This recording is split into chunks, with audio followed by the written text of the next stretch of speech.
This episode is King of Hell, and based on verified recaps, it is a compact pressure cooker chapter in the boys' final season that takes the search for V1 to Fort Hampton and turns an objective into an ideological collision. If you haven't seen it yet, stop here. This breakdown is built from recaps and will walk through plot beats, character moves, and what the ending sets up.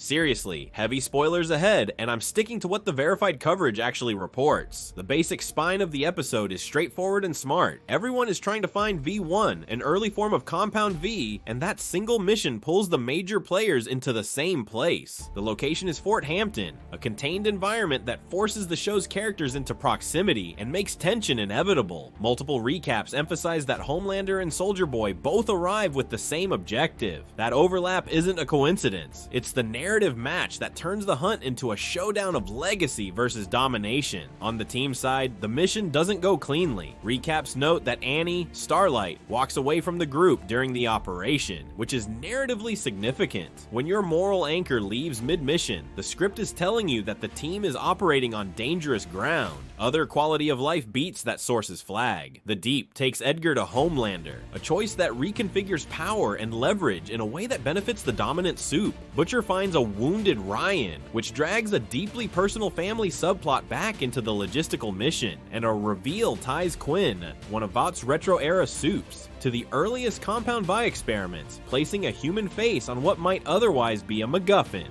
Breaking the episode down by scene type helps us see how it's assembled. The Fort Hampton operation functions like the episode's engine. Fort Hampton is not just a place to run through and plant the plot, it's a pressure chamber that forces competing agendas into contact. The recap suggests that concentration of forces is where the episode does its best work, because when everyone wants the same thing at the same time, personality and history start to determine tactics. The presence of both Soldier Boy and Homelander at the target creates dramatic friction. Soldier Boy is connected to V1's origins as one of the original test subjects, and Homelander represents the present-day apex of Vought-built supremacy. That temporal collision gives the hunt emotional gravity beyond the physical risk of finding the vial. The episode also layers smaller character-specific moments around the main hunt. The Deep's decision to escort Edgar to Homelander, as recaps report, is a moment that says a lot about the Deep's desperation and the transactional ugliness of Vought's ecosystem.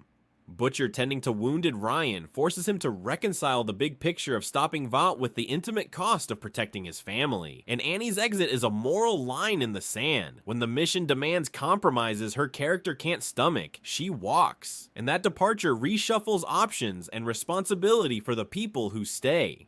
Character-wise, the episode reads like a study in legacy and appetite. Soldier Boy's significance is more than bravado. Recaps tie him directly to the early Compound V tests, which makes his stake in V1 personal. He isn't just trying to grab a weapon, he is connected to the history the weapon represents. That gives the episode a grounded emotional current. Vought's experiments had victims, and Soldier Boy is a living monument to that corrupted process. Homelander, by contrast, is the modern face of what those experiments produced. Absolute power that wants to be uncontested. When two characters with those different relationships to the past converge on the same object, it's less a fight for possession and more a fight for narrative ownership of history. Butcher's arc here is functional and resonant. He's pulled back toward the personal when he finds a wounded Ryan, which the season summary records. That beat is a reminder that the boys' missions are rarely abstract. The risk and cost are always intimate. Annie's decision to leave the group is a shorthand for a growing moral tension within the team. She is no longer willing to let certain lines be crossed for a win. The Deep and Edgar's detour to Homelander functions as a small demonstration of how individual choices feed larger engine rooms of power. Alliances shift in exchange for safety or leverage, and that dynamic always costs someone dignity. The episode's best moments, according to coverage, are structural and connective. Putting every major player at Fort Hampton is a neat piece of plotting. It sets up natural collisions and lets personality do the work. The reveal about early Compound V test subjects, naming Quinn and placing him alongside Soldier Boy as one of those early test cases, gives the season's mystery a human weight. That's the kind of detail that transforms a plot device into a moral question. Another small win, flagged by reporting about deleted material, is the resolution of a micro-mystery. Noir, who had been silent, resumes speaking in this episode, which clears up a casting scene oddity that had been bugging attentive viewers. Those are the sorts of touches that reward close attention. On the the other hand, the episode carries risks. When an entry tries to juggle a MacGuffin hunt, an ensemble fracturing legacy revelations, and a handful of character beats, the danger is compression. Several write-ups of the season point to occasional moments where climactic beats don't entirely land, and that critique could reasonably be applied here. Packing history, plot, and emotional fallout into a single episode can leave some motives feeling shorthanded, where multiple recaps summarize different beats. For instance, departures versus violent acts. Viewers might emerge wanting clearer causal setup on screen. That doesn't mean the episode fails. It means that, based on available coverage, some emotional payoffs may be primed for future episodes rather than resolved here. The ending, as described in recaps, isn't a tidy victory so much as a reshuffling of pieces. Fort Hampton doesn't produce a clean triumph. Instead, it alters relationships and raises the stakes. Annie's absence changes who's responsible for decisions going forward. Butcher's re-involvement with Ryan complicates his priorities. The deep delivering Edgar to Homelander is an alliance shift with ripple effects, and the confirmation that Quinn is an early Compound V subject recasts V1 as more than a weapon. It's a relic of human experiments, which makes whoever controls it both morally and historically culpable. The episode's endpoint seems designed to leave the board in a different configuration, more fractured, more dangerous, and with history made explicit as a motivating force. Light speculation, clearly labeled, based on recaps calling out Quinn and other retro soups as early test subjects. It's plausible the season will use those personal histories to force characters to confront Vaught's legacy in human terms. Not just to stop a weapon, but to reckon with what Vought did to people. That is speculation grounded in how the episode reframes the hunt. It is not a confirmed plot beat for future episodes. What ultimately works about this episode per coverage is that it keeps the show's mechanics tight. A single objective, a small arena, and overlapping goals that let personalities collide. It also deepens the season's mythology by attaching names and faces to the early Compound V experiments, which raises the emotional stakes beyond typical superhero MacGuffin chasing. What feels questionable, again based on supply recaps, is whether the episode can deliver all promised emotional beats within its runtime. Some climaxes may be intentionally seeded for later payoff rather than fully resolved here. If you're watching for mythology, King of Hell lands important connective tissue. If you're watching for character closure, expect the episode to restructure the problem rather than finish it. The narrative move to make V1 a relic with human victims is a strong one. It forces the final stretch of the season to be about more than power politics and turns it toward accountability, legacy, and consequence. That's where the episode earns its weight, even if a few emotional arcs feel like they need another pass in subsequent installments. If you like this breakdown and want more episode deep dives, grounded in verified recaps, subscribe and tell me which scene you want a slow, nerdy autopsy on next. And again, spoilers for anyone who hasn't caught the episode yet.